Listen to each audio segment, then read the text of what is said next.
நம்ம பெங்களூர் போக நினைச்சத பத்தி பல ஒப்பீனியன்ஸ் வந்துச்சு.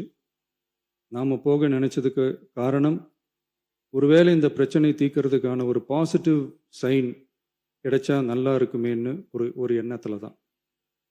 இன்னைய காலத்துல பகை நாடுகளை பேசி தீர்க்க பார்க்குறாங்க. பக்கத்து மாநிலத்தோட பேசி பார்த்தா என்னன்னு நினைச்சேன். எந்த ஒரு தீர்ப்பு வந்தாலும் தண்ணீரை விடு, 4 டிஎம்சி விடு என்று ஒருவன் தீர்ப்பு சொன்னால் உடனே மாந்தளியில இருக்கிறவன் போராடுகிறான், சத்தம் போடுகிறான். அந்த முதலமைச்சர் அதை கிளப்பி விடுகிறார்.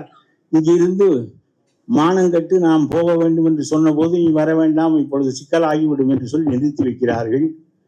ஆக தண்ணீரை விடு, 4 டிஎம்சி விடு என்று சொன்னால், கொடுக்க வேண்டிய அளவிலும் குறைத்து இதையாவது கொடு என்று சொன்னால் அதற்கு அவன் கலகம் செய்கிறான் என்றால், ஆக கொடுக்க கூடாது என்கின்ற கருத்திலே அந்த மக்களை காலமெல்லாம் ஊட்டி வளர்த்தால் எப்படி 2 மக்களுக்கும் இடையே ஒரு இணக்கம் ஏற்பட முடியும்? அந்த ஆளோடு போய் கூட்டு பேசுவதற்கு நாம் தயாராக இருக்கிறோம் என்று சொன்னால் நம்முடைய அறிவை என்ன சொல்வது என்று எனக்கு தெரியவில்லை. இவ்வளவு கேவலமாக எல்லாமே நடந்து கொண்டிருக்கிறது. அந்த தண்ணீரை பகுத்து கொடுப்பது ஒன்றுதான் வேலை.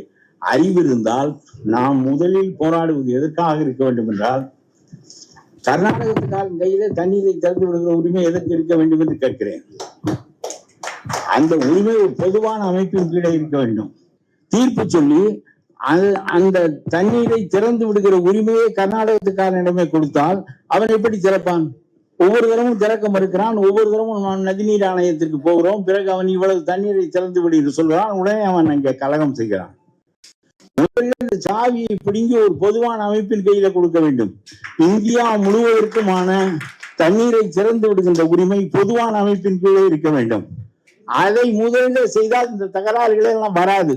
எல்லாமே வகுக்கப்பட்டு விட்டது. எந்த மாதத்திற்கு எவ்வளவு தண்ணீர் என்று, இருக்கின்ற தண்ணீரில் குறைவாக இருந்தால் குறைவாக, நிறைவாக இருந்தால் நிறைவாக என்று முடிவு செய்த பிறகு இதற்கே நாம் காலமெல்லாம் அடித்துக் கொண்டிருப்பது என்ற ஒரு நிலை இருக்குமானால் போதிய அறிவு வளர்ச்சியோ ஒரு போதிய முதிர்ச்சியோ நம்முடைய நாட்டிலே இல்லை என்பதுதான் பொருள்.